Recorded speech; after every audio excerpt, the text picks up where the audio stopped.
Evangelho, novamente, quem puder, ficar de pé. Evangelho de Lucas, capítulo 10, vamos ler os versículos 25 até o versículo 37. Repito, Lucas 10, 25 a 37. Um mestre da lei se levantou e, querendo encontrar alguma prova contra Jesus, perguntou: Mestre, o que devo fazer para conseguir a vida eterna? Jesus respondeu: O que é que as Escrituras Sagradas dizem a respeito disso? E como é que você entende o que elas dizem? O homem respondeu: Ame o Senhor seu Deus com todo o coração, com toda a alma, com todas as forças, com toda a mente. E ame o seu próximo como você ama a si mesmo, a você mesmo. A sua resposta está certa, disse Jesus. Faça isso e você viverá. Porém o mestre da lei, querendo se desculpar, perguntou: Mas quem é o meu próximo? Jesus respondeu assim: Um homem estava descendo de Jerusalém para Jericó.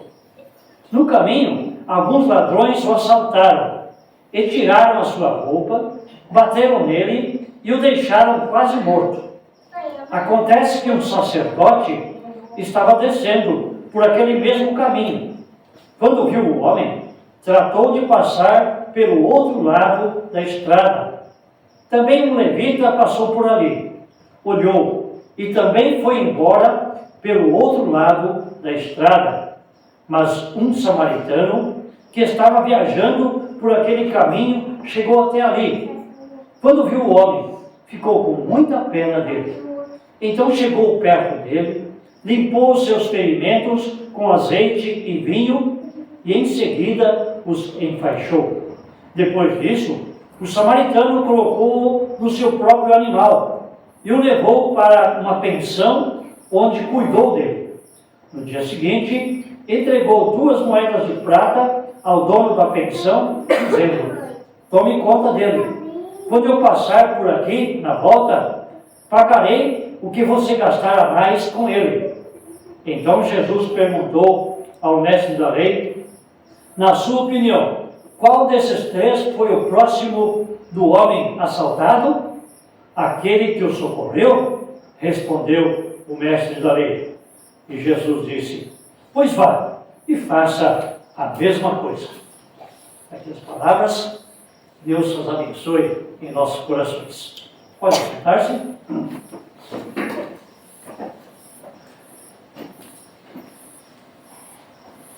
Eu não entendo muito de mídias sociais.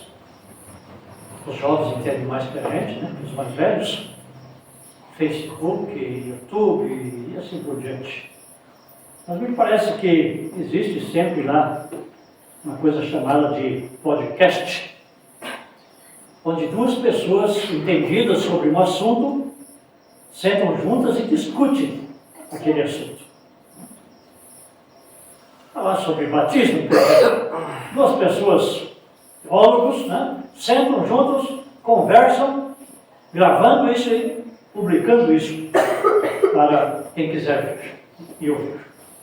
Aqui também nós temos, a moda antiga, é claro, um podcast. Alguém sábio, um mestre da lei, ele conhecia muito profundamente o Pentateuco, os 5 livros iniciais aí do Antigo Testamento. Outros livros também, mas principalmente os 5 livros de Moisés. Ele era um expert nesse assunto aí sobre a Torá ou o Pentateuco. Então ele se aproxima de Jesus. Jesus também é um mestre. 2 mestres, né? Estão aí conversando. Por isso que essa conversa, esse diálogo é importante para nós hoje. Podemos ouvir duas pessoas, aliás, um é mais que uma pessoa, né? Um dos mestres é uma pessoa, mas é também o próprio Deus, Jesus Cristo, falando com esse mestre da lei que o procura. Ele faz duas perguntas. Inicialmente, no final do versículo 25, esse mestre da lei, ele pergunta: o que devo fazer para conseguir a vida eterna? Depois, lá no versículo 29, também no final, ele pergunta: quem é o meu próximo? Esse mestre da lei, ele demonstra que conhecia, né, o que devia fazer, digamos, para ir para o céu, pelo menos na sua maneira de ver, de pensar e de acreditar. Tanto que Jesus, não querendo cortar o diálogo assim rapidamente, ele faz uma outra pergunta para este professor da lei. Ele pergunta para esse homem: você que conhece as Escrituras, o que é que elas dizem a respeito desse conseguir a vida eterna? Você lê as Escrituras, você é um professor dessa Escritura. Então, o que é que a Escritura diz a respeito disso? E mais, como é que você entende esta leitura? Como é que você acredita ou compreende isso? Entender é mais profundo do que simplesmente saber, né, pela razão. É um acreditar, é um ter fé, algo nesse sentido. Então, como você lê as Escrituras? O que elas dizem a respeito desse conseguir a vida eterna? Aí, como a Torá fala muito da lei, fala também dos mandamentos, dos 10 mandamentos, esse homem demonstra que ele entende mesmo do assunto. Ele até resume os 10 mandamentos, que são o primeiro grande mandamento e também o segundo grande mandamento, conforme é dito lá em Mateus 22, versículos 37 até o versículo 40. O primeiro grande mandamento, mencionado aqui pelo mestre da lei, pelo professor, não Jesus, é: ame o Senhor, seu Deus, de todo o coração, com toda a alma, com todas as forças e com toda a mente. Primeiro grande mandamento.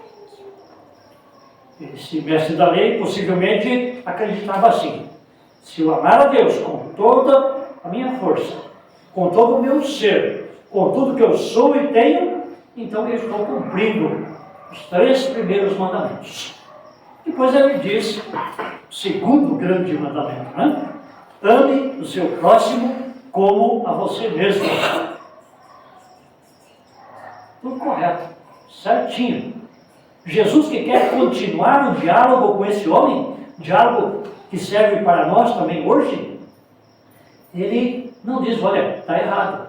Não é pelo cumprimento da lei que você será salvo, mas é pela graça de Deus, através de mim que vim aqui no mundo. Jesus podia ter dito isso e encerrado o assunto por aí. Mas ele tem paciência. Ele sabe da limitação daquele mestre da lei. Ele sabe também das nossas limitações e da nossa demora em podermos captar aquilo que Jesus tem a nos transmitir. Aliás, o Espírito Santo também atua em momentos em que Ele mesmo quer atuar. Então, não é na hora que se está falando alguma coisa que o Espírito Santo vai convencer aquela pessoa de que ela está errada e que precisa mudar de ideia e acreditar, enfim, na palavra. Tudo isso leva um bom tempo, que sabe, uma vida inteira. E Jesus tem essa paciência e Ele vai falando com esse homem, dizendo: muito bem, você entende da lei, você lê a palavra, você interpreta a palavra e você respondeu corretamente sobre o que fazer para ir para o céu. O que fazer para herdar a vida eterna. Está correto. Faça isso e você viverá. Está tudo certo. Se você fizer isso, você viverá. Esse mestre da lei começa a pensar. Poderia, pelo menos não, ter começado a pensar. Eu e você, o mundo inteiro, precisa pensar sobre isso. Os mandamentos estão aí, são bons, a lei do Senhor é perfeita, diz um salmo lá, e é boa, correta. Faça isso e viverá. Mas a grande pergunta é, nós conseguimos fazer? Nós amamos a Deus de todo o coração, alma, entendimento, mente, com todo o nosso ser, com tudo aquilo que somos e temos? Temos que concordar, né? E tentamos até, agora como povo de Deus. Mas mesmo tentando e nos esforçando muito, facilmente a gente pisa na bola e fora. Não faz exatamente como Deus quer. E lá em Levítico nós vemos há pouco que Deus exige de nós nada mais, nada menos que santidade. Ele diz, santos sereis, porque eu, o Senhor vosso Deus, sou santo. Qualquer que tropeçar num só ponto da lei, ele se torna culpado de ter transgredido toda a lei, diz Tiago. Impossível, né? Nós fazermos isso, que o mestre da lei aqui menciona, os 2 grandes mandamentos, e sermos salvos através desse fazer. E podemos acrescentar também o 2º mandamento, né? O 2º grande mandamento. Amar o próximo como a si mesmo. E como esse mestre da lei está num apuro, né? Ele tenta se desculpar e pergunta, falando de amar o próximo, ele quer saber de Jesus quem é o próximo. Uma outra maneira de ver isso, parece lá no final da leitura, para quem eu posso ser um próximo? Para quem eu posso fazer o bem? Algo assim. E havia entre os judeus essa discussão, né, sobre quem era o próximo do povo judeu. Eles acreditavam que próximo para eles eram aqueles que pertenciam ao seu povo e também aqueles que, porventura, viessem a seguir a fé judaica, a participar, né, do culto judaico, enfim, se tornar um judeu aí, pelo menos crendo no mesmo Deus que eles acreditavam. Então, próximo para eles não era um estrangeiro ou que morasse em outro país, ou pessoas que acreditassem em outros deuses. Esses não seriam próximos e não precisariam ser ajudados, então. Não precisariam ser socorridos. E havia essa discussão, então, entre os judeus. Por isso, esse homem da lei pergunta, quem é o meu próximo? De novo, Jesus não responde diretamente. Ele faz essa pessoa pensar agora, como também nós precisamos pensar. Então Jesus conta essa história de um homem que estava indo de Jerusalém para Jericó. Distância mais ou menos de 25 quilômetros. Descendo, Jerusalém ficava no alto, Jericó lá na beira do Rio Jordão, já perto do Mar Morto. Então essa descida dá um desnível de mais ou menos 1000 metros. E esse trajeto era cheio de morros, né? No deserto, não havia muita vegetação, próprio então para que ladrões ficassem por lá escondidos e assaltassem as pessoas que por lá passavam. Isso acontecia muito naquele caminho. E então Jesus conta essa história. O homem está descendo para lá. Esse homem possivelmente é alguém do povo judeu.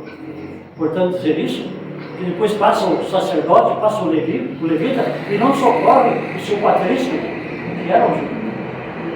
Mas enfim, este homem é assaltado. Quem passava ali via, não, estava quase morto, sem roupa, ou pelo menos com a roupa de cima, tirada. Enfim, estava agonizando. E passa lá o sacerdote e o levita. 2 homens do templo, 2 homens que se preocupavam, né, em cumprir a lei, em ensinar, em transmitir esta lei, em cultuar a Deus. Mas eles tinham consigo uma preocupação muito grande. Eles não poderiam se tornar impuros. Se tocassem numa pessoa enferma, machucada, assaltada, um morto, pior ainda, eles se tornariam impuros e para se purificarem, isso dava um trabalhão danado. Uma semana, no mínimo, para fazer lavagens, ofertas, orações, jejuns, e parar de trabalhar, quem sabe até deixar de ganhar o seu salário. Eles, preocupados com isso, passam do outro lado e vão embora. Depois passa alguém que não é considerado um judeu. Alguém que não é considerado alguém que pertence ao povo do Deus de Israel. Passa por ali um samaritano. E notem que esse samaritano não é chamado de bom. O título aqui da história é o bom samaritano, não? Mas a leitura bíblica mesmo, no versículo bíblico aqui, fala simplesmente samaritano, não bom samaritano. Que bom, diz a Bíblia, é só um, né? O samaritano agiu de forma correta, muito bom, né? Mas ele não é chamado de bom. O que faz esse samaritano? Aquilo que eu e você, amando o próximo como a nós mesmos, deveríamos fazer hoje também.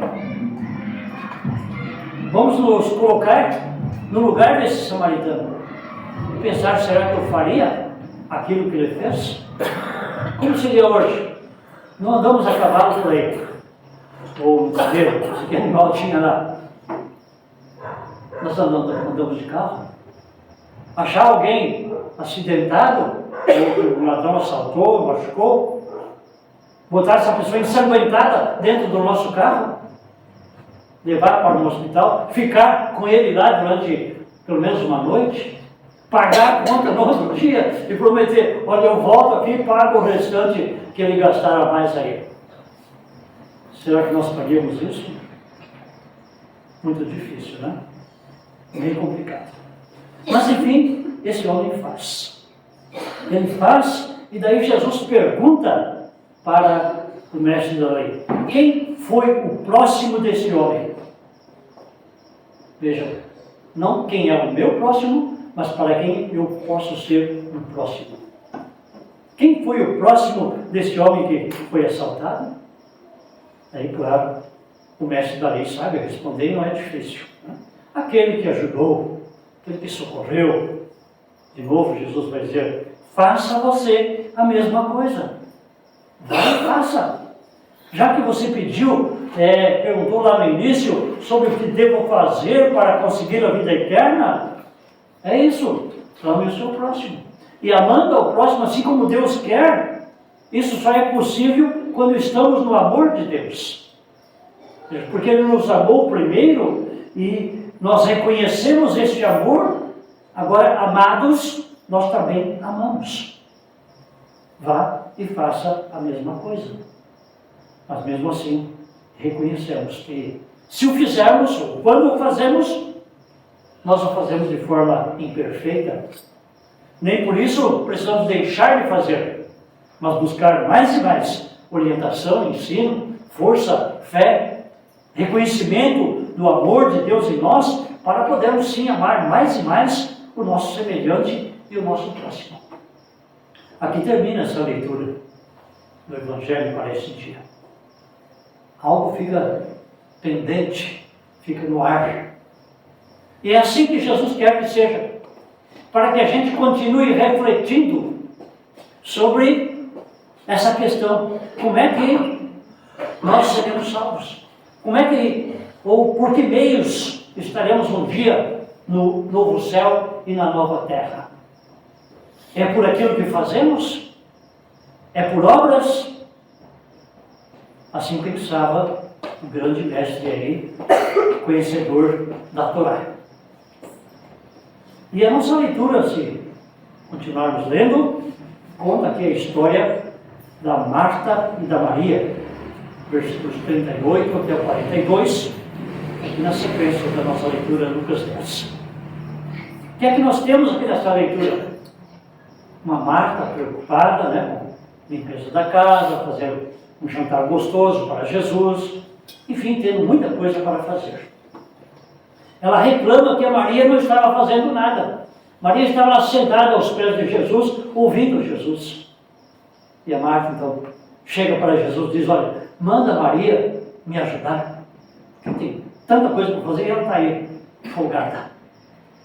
E que Jesus responde para ela, você sabe, né? Marta, Marta, puxão de orelha dela, né? Você está agitada, preocupada com muitas coisas, mas apenas uma coisa é necessária. E a Maria escolheu a melhor de todas, e esta ninguém vai tomar dela. Aquilo que a Maria tinha escolhido era assentar-se aos pés de Jesus e ouvi-lo. Se a nossa leitura que fica no ar não nos dá uma resposta clara, ou Jesus não nos dá uma resposta clara, nós podemos olhar para essa sequência dessa leitura, né? E perceber que Jesus quer que nós continuemos ouvindo a Ele. E ao ouvirmos Jesus em todos os lugares onde Ele está mencionado, em toda a Bíblia, por assim dizer, nós facilmente chegaremos à conclusão de que a salvação é somente através dele. O caminho, a verdade e a vida de Jesus. Ninguém vem ao Pai senão por mim. E salvos em Jesus, nós estamos tranquilos, estamos seguros, temos um Deus que nos protege, temos um Deus que também na pessoa de Jesus enviou-nos o Espírito Santo, que me faz olhar para a Escritura, saber o que ela diz a respeito da salvação e acreditar naquilo que ela diz. Difícil, né, para nós, mas gostoso, mas bom para o velho homem, é dizer, olha, eu sou bom, eu vou para o céu porque eu sou bom. Nós gostamos de pensar assim, mas não é assim. É como Deus quer, é como Deus faz, e como Ele quer, como Ele faz, é isso. Enviou o seu Filho para nos salvar. E aí nós temos sim a tranquilidade, a paz, a garantia da salvação. Porque quando depende daquilo que eu faço, eu não posso ter garantia de que serei salvo, porque eu faço tudo de forma imperfeita. Mas Jesus é o bom samaritano. Ele fez tudo de forma perfeita. Ele não errou, não pecou. E mesmo assim, pagou a nossa culpa na cruz. Então em Cristo, ouvindo Ele, acreditando nele e naquilo que Ele fez, e nós acreditamos também porque Ele nos dá a fé e nos atinge pela ação do Espírito Santo nesta palavra. Então assim, nós estamos em paz, estamos alegres, somos salvos, estamos indo para o céu e lá chegaremos. E nesse caminhar, nós amamos a Deus com todo o nosso ser e amamos o nosso próximo como a nós mesmos. Que assim seja. Amém. Amém.